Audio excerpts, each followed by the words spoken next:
आज मैं आपको भिन्न संबंधी प्रश्नों को बताऊंगा कि हम युगपत समीकरणों की सहायता से कैसे हम भिन्न संबंधी प्रश्नों को हल कर सकते हैं।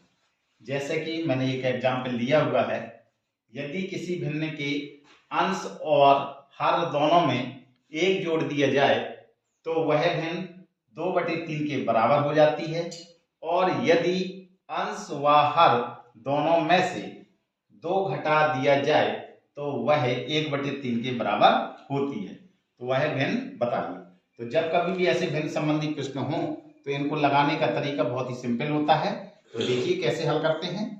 तो हल करने के तरीका क्या है, सबसे पहले आपको भिन्न का अंश और हर मानने होते हैं। ठीक है, तो हम मानेंगे, माना कि भिन्न का अंश x है एवं हर y। जब हमने भिन्न का अंश क्या माना है आपको x और हर को क्या माना है y है, तो अतः भिन्न कैसी हो जाएगी, तो आपकी अतः भिन्न, तो भिन्न हो जाएगी आपकी। भिन्न लिखते हैं हम अंश बटे हर, और अंश के स्थान पे क्या लिखा है x और बटे में y लिख दिया। क्लियर, इतना आपको सवाल में करना है। अब आगे हल करने का तरीका क्या है कि जैसा जैसा प्रश्न में कहता जाएगा उसको आप करते जाइए। तो यहाँ पे लिखेंगे आप प्रथम शर्त के अनुसार, प्रथम शर्त के अनुसार। तो प्रथम शर्त में क्या कहा है, यदि से देखिए आप, यदि किसी भिन्न के अंश और हर दोनों में, तो सबसे पहले आप भिन्न उतार लीजिए। भिन्न क्या लिखी होती है x बटे वाई, यही तो आपने मानी है x बटे वाई। जैसा प्रश्न में कहता जाएगा वैसा आपको करना है। क्या कह रहा है, यदि किसी भिन्न के अंश और हर दोनों में कितना जोड़ दे, एक। अगर जोड़ने को कहे तो जोड़ना है, घटाने को कहे तो घटाना है। तो कह रहा कि अंश में भी एक जोड़ दो और हर में भी एक जोड़ दो, और इसको और बढ़ा लीजिए। तो बराबर में जो भिन्न बन जाती है, तो वो भिन्न कैसी बन जाती है 2/3। तो यहां पर बराबर हम लिख देंगे 2/3। क्या करना है, कैंची गुणा कराएंगे। 3 का गुणा x में करेंगे तो कितना आएगा 3x, फिर प्लस 3 का गुणा 1 में करेंगे तो 3 एकम 3, बराबर का निशान लगाएंगे। 2 का गुणा y में करेंगे तो होगा 2y, फिर प्लस का चिन्ह लगाएंगे। 2 का गुणा 1 में करेंगे तो 2 एकम 2।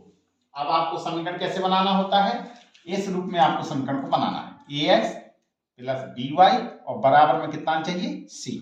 ठीक है, तो आप x और y को एक साथ में ले लेंगे। तो यहाँ x पहले से ही मौजूद है, ये y है, इसको इस तरफ पक्षांतर करेंगे, ये प्लस है, जब इस तरफ आएगा तो ये हो जाएगा माइनस का।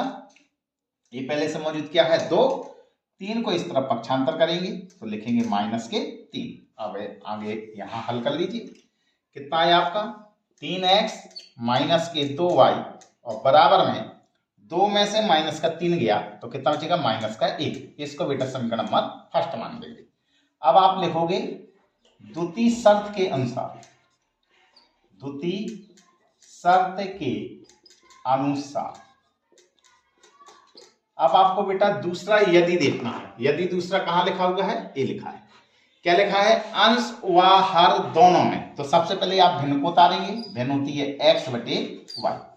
क्या करना है, अंश व हर दोनों में से कितना घटाना है, 2 घटा दिया जाए। तो जैसा कहता जाए वैसे आपको करना है। घटाने के लिए कहा गया है तो अंश में भी 2 घटाइए और हर में भी 2 घटाइए, और बटे की लकीर को और थोड़ी बढ़ा दीजिए। अब बराबर में कितना होगा आपका, बराबर में भिन्न कितनी हो जाती है 1/3। तो यहां पर आप बेटा लिख देंगे 1/3, और इसका फिर कैंची गुणा कराएंगे। 3 का गुणा x में करेंगे तो 3x माइनस 3 का पहाड़ा 2 बार, 3 दूनी 6, 1 का गुणा y में करेंगे तो y, और 1 का गुणा -2 में करेंगे तो -2। फिर आपको y को इस तरफ लाना है, 3x, ये प्लस का y है, इस तरफ आएगा तो माइनस की y, बराबर का चिन्ह। इस -6 को इस तरफ पक्षांतर कर देंगे। यहाँ क्या मौजूद है आपका -2, -6 को इस तरफ पक्षांतर करेंगे तो आएगा प्लस का 6। अब यहाँ जगह नहीं है तो अब क्या करना है, यहाँ लिखे दे रहा हूं, ये कितना है 3x माइनस के y और बराबर माइनस के 2 और प्लस के 6, तो कितना बचेगा 4। यही आपका समीकरण नंबर 2 है। इसके आगे आपको क्या करना है, जो आपका समीकरण 1 और समीकरण 2 हो, इन दोनों समीकरणों को आप हल कर लेंगे। क्या करेंगे, समीकरण 1 व 2 को हल करने पर। तो हल करने का तरीका क्या है, आप जानते हैं, हम अधिकतर विलोपन विधि ही लगाते हैं। क्या करना होता है, x समान हो जाए या y समान हो जाए। तो यहाँ पे आप देख रहे होंगे कि x बिल्कुल समान है, 3x ये लिखा है, 3x ये लिखा है, लेकिन चिन्ह दोनों के एक जैसे हैं। तो हल करने का तरीका क्या था, मैंने आपको कहा था कि जब एक जैसे चिन्ह हो तो आपको लिखना पड़ेगा घटाने पर। तो यहाँ पे आप लिखेंगे घटाने पर।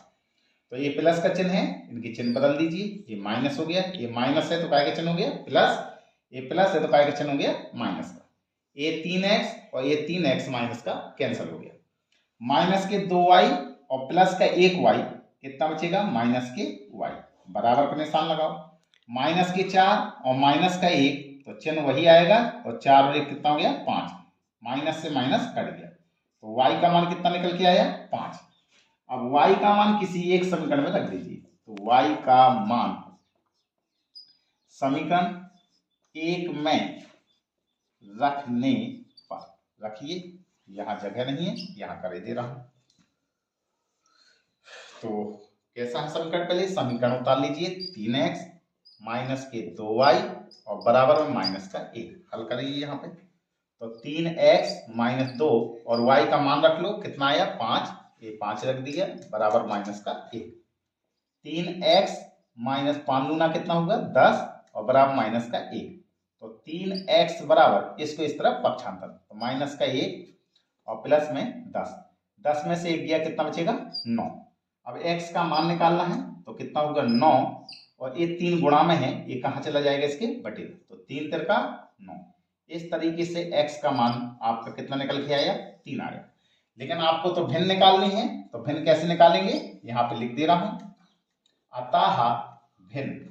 तो भिन्न आपने बेटा क्या मानी हुई थी x, और पूरे के बटे में क्या लिखा था y। अब x का मान कितना आया था 3, लिख दीजिए, y का मान कितना आया है 5, ये 5 रख दीजिए।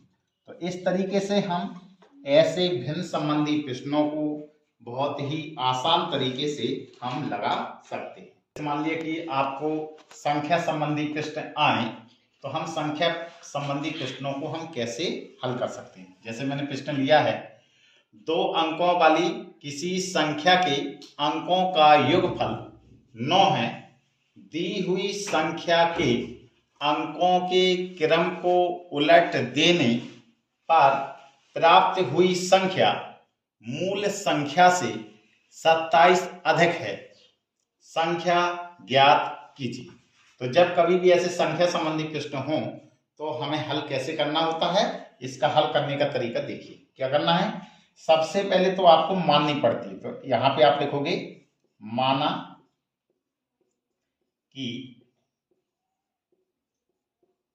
दहाई का अंक x है, दहाई के अंक को क्या माना x है, एवं इकाई का अंक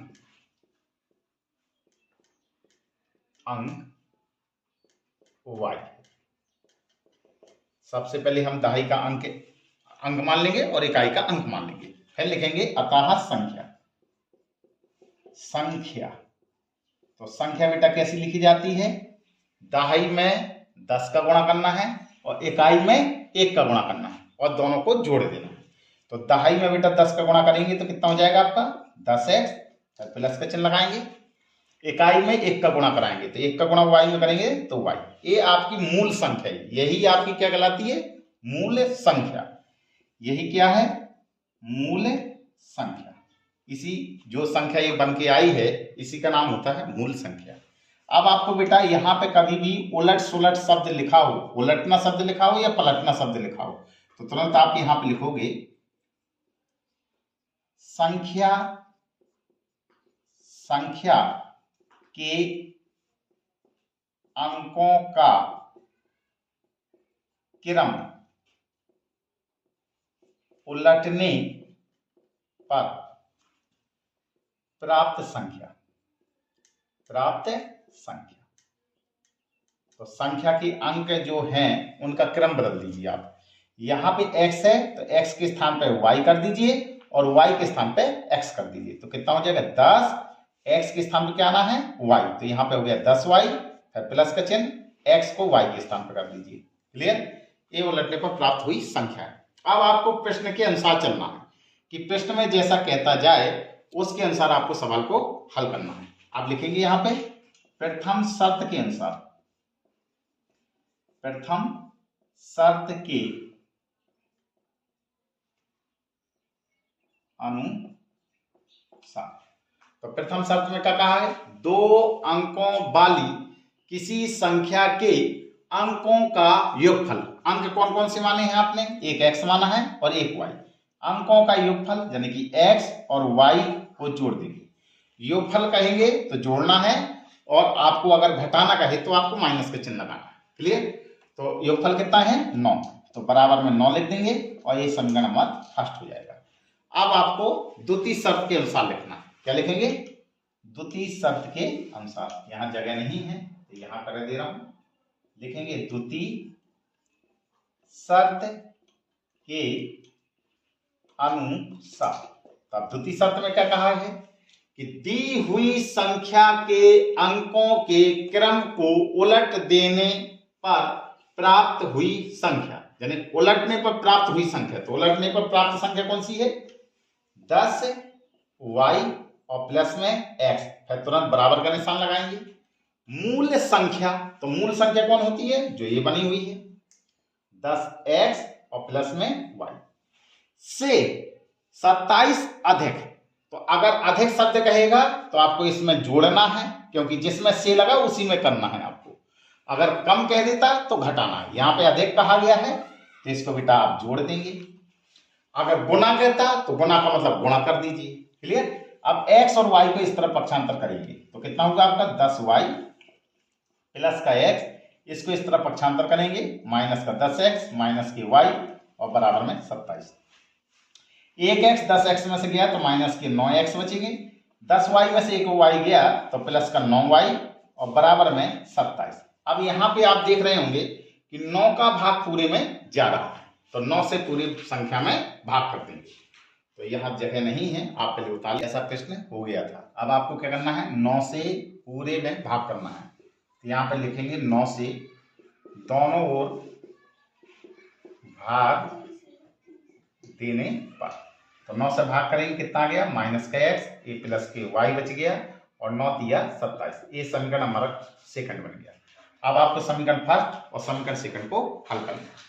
तो यहाँ पर आप लिखेंगे समीकरण फर्स्ट एवं सेकंड को हल करने पर बता देंगे x प्लस के y है बराबर x प्लस y और बराबर में 9। ये समीकरण हमने फर्स्ट दिया था। सेकंड कैसा लिखा है, माइनस का x प्लस के y और बराबर 3। ये समीकरण सेकंड। अब दोनों को आपको हल करना है। अब यहाँ आप देख रहे होंगे कि आपका x और x एक जैसा दिख रहा है, एक प्लस का है और एक माइनस का है। तो आप क्या करेंगे, जब चिन्ह बदलने की जरूरत नहीं है तो मैंने आपको बताया था क्या लिखना होता है, जोड़ने का। तो x से x कट गया, y और y कितना हो गया आपका 2y, 9 को 3 में जोड़ेंगे तो 9 3 12। तो y का मान कितना आया 12, ये बटे ये जो गुणा में है ये बटे में चला जाएगा, 2 6 12। तो y का मान कितना निकल के आया 6। अब y का मान किसी एक समीकरण में रख दीजिए। तो y का मान समीकरण 1 में रखने पर, तो समीकरण 1 कौन सा है, इसको उतार लेंगे। x प्लस के y और बराबर में 9 लिखा है। y का मान कितना दिया गया है, y का मान 6 दिया गया है बराबर में 9। तो x बराबर कितना होगा 9, 6 को इस तरफ पक्षांतर करेंगे तो x बराबर कितना होगा 9 में से 6 गया 3। ये x का मान निकल आया। अब आपको लिखना है अतः संख्या, तो यही मूल संख्या है और संख्या को क्या माना था आपने 10x और प्लस में y। अब यहाँ पे इनके मान रख दीजिए। यहाँ कोई निशान नहीं लगा है तो गुणा का निशान लगाना है, x के स्थान पे मान रख दीजिए, फिर प्लस और y का मान कितना है 6, यहाँ पे 6 लिख दीजिए। 10 का गुणा 3 में करेंगे 10 दिया 30 और प्लस में 6, 30 में 6 जोड़ देंगे तो कितना हो गया 36। तो इस तरीके से हम आपने देखा कि युगपत समीकरणों की सहायता से हम संख्या संबंधी प्रश्नों को कैसे हल कर सकते हैं और युगपत समीकरणों की सहायता से ही भिन्न संबंधी प्रश्नों को भी हम हल कर सकते हैं।